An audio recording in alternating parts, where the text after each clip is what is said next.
Hello everyone, welcome back to Fraud on the Telly. In today's video, we continue our Critical Role lore series by examining the life and story of Mollymauk Tealeaf, a member of the Mighty Nein and one of the most influential and unique characters of Campaign 2.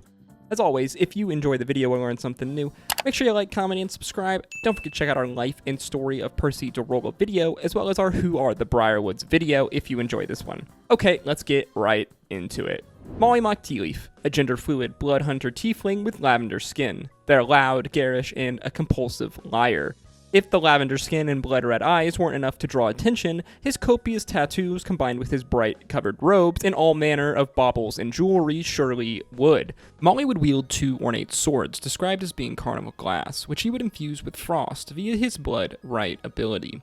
As well, Molly wielded the magical scimitar, Summer's Dance, which later, after his death, would pass to Fordstone. Upon their body were 9 eye markings that he attempted to hide under many tattoos. However, when Molly cut himself to use his blood hunter right powers, an eye on his body would bleed in response. Molly regards himself as a literal peacock, as he has the peacock tattoo to prove it. A pursuer of thrills and the hedonistic pleasures, Molly's strange past drives him towards experiencing life to the fullest.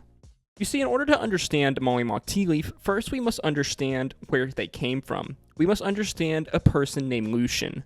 Lucien was once a blood hunter tiefling who splintered off from his blood hunter organization, forming a group known as the Tomb Takers. You see, Molly is a fragment of Lucien's soul. In one of their explorations, Lucien came in contact with a tome of the Somnovan, a group of ancient mages formerly from the city of Aor, who managed to escape during the calamity to the astral seas. The Somnovan came to Lucien in his dream, offering him vast power if he would help them. Lucien accepted it at this point, becoming the Nonagon.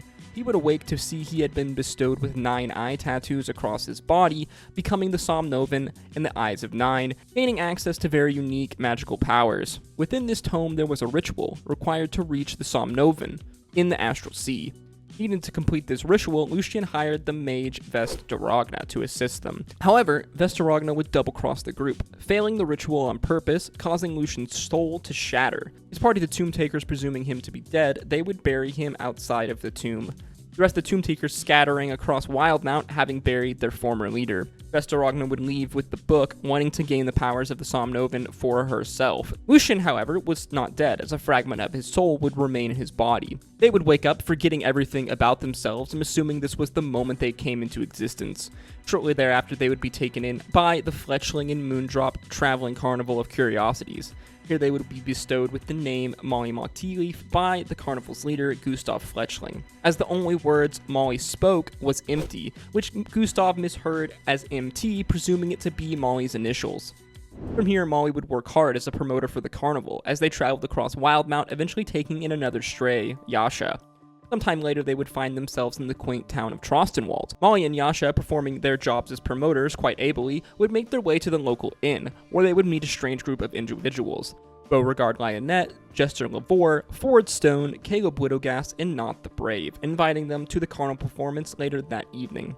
They would enjoy this performance as a young dwarven girl sang on the back of a strange toad-like creature, but suddenly members of the audience begin transforming into undead monstrosities. The ragtag group jumps into action, slaying these creatures, but the mystery still remains. What happened to these people? After some investigating, the group began to suspect the strange toad and the small girl, as Caleb witnesses it murdering 2 guards who suddenly rise as undead husks. They pursue the beast, learning that it is a fiendish creature called a Nurglid, which they slay, taking its head back to the town of Trostenwald, proving their innocence in these crimes. Having been wrapped up in these escapades, the group decided to continue working together, setting off to the city of Zadash in pursuit of knowledge of the Soltrist Academy. They would arrive in Zadash, witnessing an attack on the Hall of Erudition. They would come upon a wounded drow soldier carrying a strange item. This drow is a member of the Jorhassian Empire, the Cree dynasty, which has been in perpetual war with the Zimnian Empire. The drow begs the groups to free him and give him the beacon, as he explains that he only wishes to return what was stolen, and without this beacon, his people cannot be rebirthed. Eventually, the Mighty Nein would decide to free him, but he does not get far before he is struck down by a group of Crownsguard, who proceed to take the body of the dead drow and the beacon away. They would be stopped, however, as the party, with some quick thinking, managed to steal the beacon, replacing it with a fake illusion. From here, they venture to a tavern known as the Evening Nip to meet with a shady businessman called the Gentleman. They would be stopped, though, by a tabaxi woman named Cree, who would embrace Molly, saying, "Lucien, you're alive." Taliesin, quick on his feet, decides to go with it, pretending to be Lucien, not knowing that he is, in fact, Lucien. Cree asks how he survived, explaining the series of events in the ritual that led to his death. You see, Cree is a member of the Tomb Takers, Lucien's former group. She tells them the rest of the Tomb Takers have scattered, but she will make sure they all return. Later, the party questions Molly on the strange conversation between them and Cree. Molly, under the influence of a zone of truth, explains that he has no idea what Cree is speaking about. His oldest memories are from 2 years ago, when they awoke beneath the earth. He says that the person that was buried before is not him, and he wants no part of it, and it was only some months after waking that they discovered his blood puncher powers, along with the 9 strange eye tattoos that adore his body. The Mighty Nein continued to adventure, performing jobs for the gentlemen and pursuing many of their own missions. After finishing a quest in the gnome city of Hupperduke, the party would camp in a nearby woods. Yasha, Ford, and Jester all take watch, conversating with one another. Not wanting to wake the rest of their party, they walk a few steps from the camp, when suddenly they're shocked when their voices begin making no sound. Yasha and Ford are paralyzed while Jester is seized by a dark humanoid figure. They're dragged away and tossed in a cart piled high with cages of other humanoids. The slaver, Lorenzo, inspects them, saying he's proud of their work, as he takes the 3 party members away, presumably to sell them into slavery. The rest of the Mighty Nein awaken the next day, finding their friends have gone missing. They search and search to no avail, finally coming upon a strange, dark, dwarven woman named Keg, who explains that the Iron Shepherds are a group of slavers out of Shady Creek Run, who she wishes to kill.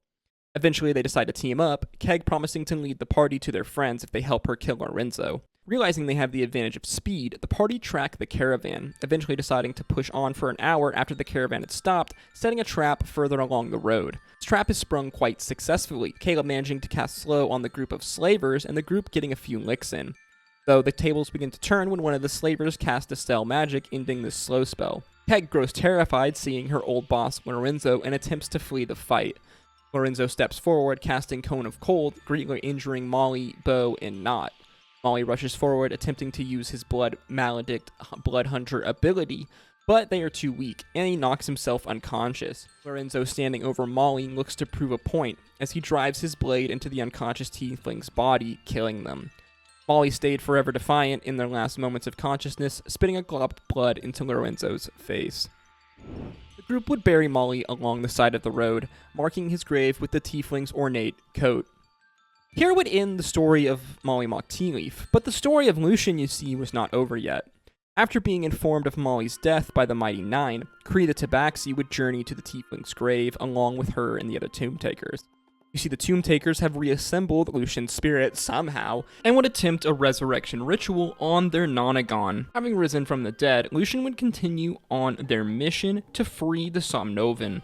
Together, they and the Tomb Takers would travel north to Eiselcross and search for a number of items and relics needed for Lucien to repair the Imninus Gate, an ancient arcane gate located in the ruined city of Aor that would allow him to travel to the astral plane.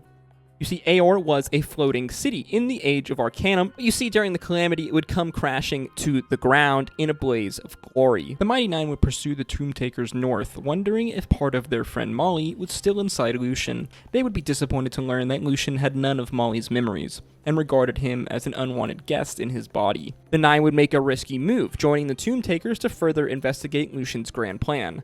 This wouldn't last long, though, as the mistrust between the two groups would eventually lead to blows. This battle would go poorly for the Mighty Nein, Lucien showing a glimpse into his Somnovan power.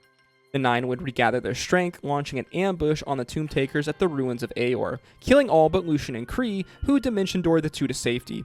Lucien would act quickly, repairing the Imninus Gate and stepping through to the astral plane to Cognouza, a ward of the city of Aor that had been split off into the astral sea by these mages. Here, Lucien would destroy the Somnovan's manifestations, saying he once viewed them as gods, now he only sees them as mewing children who need discipline, as he sets off a set of explosives. In doing so, he would become the Neo-Somnovan, an amalgamation of all the Somnovan together. The eyes on his body now gone, where they rested a set of 9 tentacles with eyes on the end emerge, each of these tentacles bearing the power of one of these Somnovan wizards. The Mighty Nein would fight desperately, bravely wounding Lucien, who would harness the power of this hive mind city, transforming himself once more, becoming Cognouza incarnate. The bottom half of his body would connect with the city itself, his back sprouting massive muscular wings. The Nine would fight hard, fighting the sheer power of the city itself, Caleb falling dead at the hands of the Cognouza incarnate, but Jester would eventually score the final blow, a guiding bolt ripping Lucian's to shreds. Afterwards, she runs over, casting Revivify on Caleb. As Lucien dies, thousands of lights would leave his body, whispering thank you. These were the many souls of Cognouza, finally released after hundreds of years of imprisonment. Caleb would attempt to cast Raise Dead on Lucian's body, hoping to bring back Mollymauk, but his soul would not take. It seemed this would be the end for Molly and Lucien, but if not for other plans by Taliesin Jaffe as Caduceus Clay, who hits the most clutch divine intervention I've seen on Critical Role, restoring Molly's soul to the body. The tiefling would rise, but this being, while feeling familiar with the Mighty Nein, felt that they were not in fact Molly. Instead, they decided to name themselves Kingsley Tealeaf, regarding Molly as their little brother. Kingsley would set out on their new life of piracy aboard his commandeered ship, who he named Mollymauk. This was the life and story of Mollymauk Tealeaf.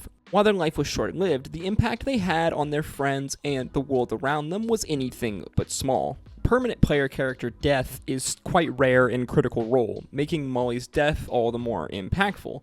But no one could have seen the further role that Lucien and Molly would play in the story of Mighty Nein and Exandria, becoming essentially the primary antagonists for Campaign 2, turning Molly's death into something so much more. Who knows what would have happened in Campaign 2 if Molly hadn't have died that day on the road. Yeah, thanks Ashley Birch. But the resulting story and the emotions that came from it made it so much more impactful, I wouldn't want it any other way. And the divine intervention at the end to resurrect them, just wow. Moments like this are just so D&D, it's almost like the dice know exactly where the story should go. As always, if you enjoyed the video or learned something new, make sure you like, comment, and subscribe. Let me know your favorite Mollymauk Tealeaf moment in the comments down below, and I hope to see you guys in the next video. As always, stay safe out there. Peace, love, adieu.